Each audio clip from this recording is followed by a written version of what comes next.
ભરૂચ જિલ્લાના જંબુસરથી સમાચાર સામે આવ્યા છે। જંબુસર પોલીસે 2,37,340નો જુગાર રમતા જુગારીઓને ઝડપી પાડ્યા। જુગાર રમતા 7 જુગારીઓને ઝડપી પાડતી જંબુસર પોલીસ, જ્યારે એક આરોપી વોન્ટેડ થયો છે।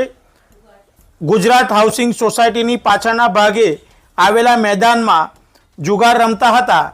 તે સમયે પોલીસે મળેલી બાતમીના આધારે દરોડા પાડતા जुगारीओने झड़पी पाड्या होवाना समाचार सामे आव्या छे।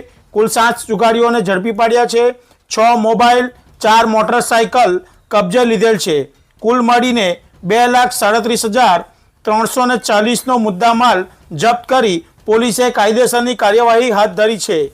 उल्लेखनीय छे के आ जुगार रमनार 7 आरोपीओ पैकी एक जंबूसर नगरपालिका वोर्ड नंबर 1 में आम आदमी पार्टीना उम्मीदवार तरीके उम्मीदवारी नोंधावनार उम्मीदवारना पति योगेशभाई माछी पण शामिल हता।